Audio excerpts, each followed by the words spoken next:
Nous allons voir maintenant un nouveau tutoriel sur EBP Pay Pro 21 sur le bulletin de paye. Alors l'objectif de ce tutoriel est de vous présenter toutes les options que vous propose EBP Pay Pro 21 sur le bulletin de paye.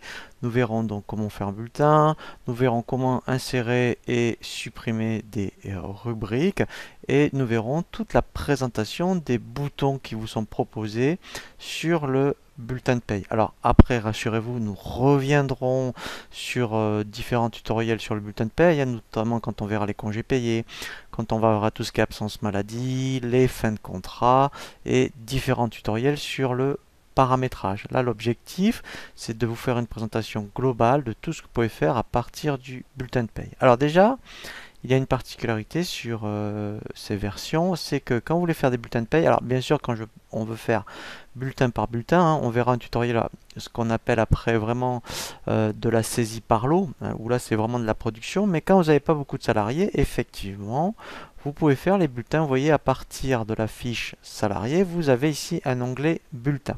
Alors, quand c'est la première fois que vous faites un bulletin de paye, effectivement, il n'est pas du tout précalculé, il va falloir ici affecter un profil. Alors on reviendra hein, sur cette notion de profil dans le paramétrage, mais si je veux calculer un bulletin de paye, par défaut, je suis obligé d'en mettre un. Donc je vais mettre par exemple mensuel 35. Donc si j'ai bien renseigné les informations dans la fiche salarié, eh bien automatiquement il y aura, vous voyez, au moins un salaire de base qui va se calculer ici.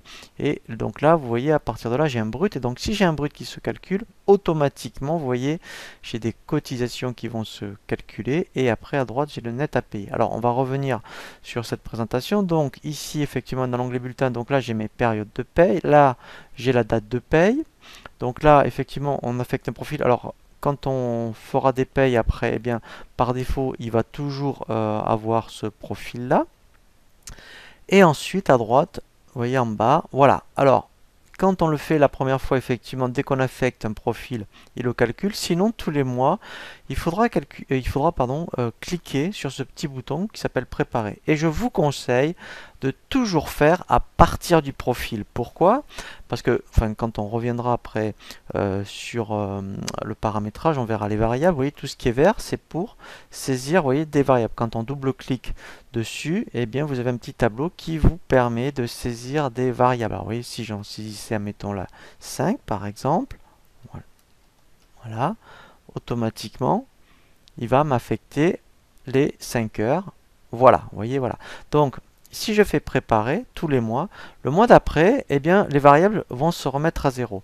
Si vous faites à partir du bulletin précédent, ce qui est dangereux, si je faisais février comme ça, automatiquement, il me remettrait les 5. Et c'est source, ça peut être source d'erreur, parce que si là, en février, il n'y en a pas, ou c'est pas 5, mais c'est 3, par exemple, si vous oubliez de le changer, lui, automatiquement, il va vous le reporter.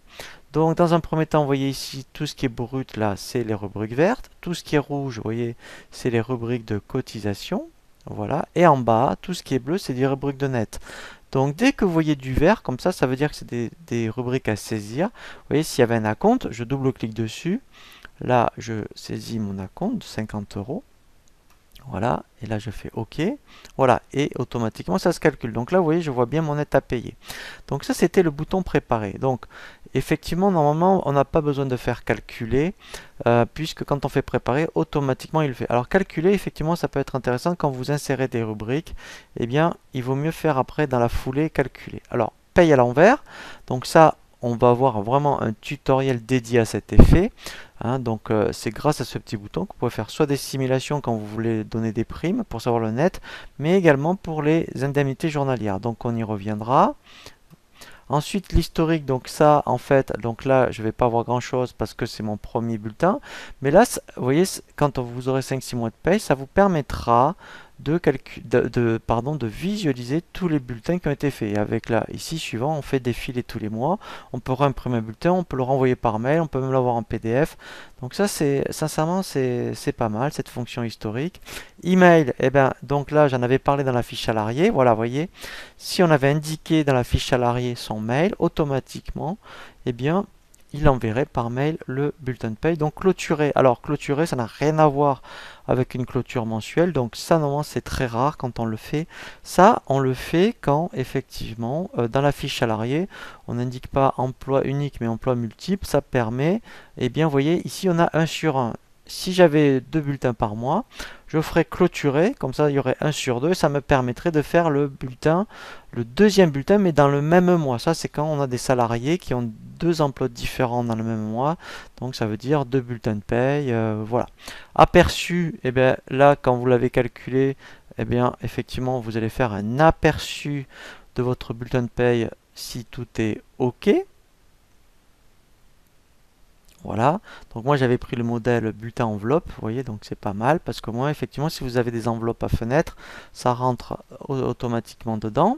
Voilà, donc imprimer, eh ben, c'est comme un aperçu, sauf que là on perd l'imprimante. Voilà, et créer un STC, c'est un créer un solde de tout compte, donc ça on y reviendra quand on verra effectivement le tutoriel sur la fin de contrat. Et là en fait ça veut dire qu'on peut automatiquement générer un bulletin de paye en PDF. Voilà, donc là on a bien fait le tour hein, sur toutes les options qui sont proposées sur Bulletin de paye. On reviendra en détail donc nous sur un tutoriel sur la paye à l'envers, sur ici un tutoriel sur tout ce qui est solde de tout compte, voilà, et on verra après donc effectivement c'est le prochain tutoriel que je propose, hein, et bien à part le tutoriel comment saisir les congés payés pour que effectivement ça s'affiche automatiquement dans le bulletin de paye.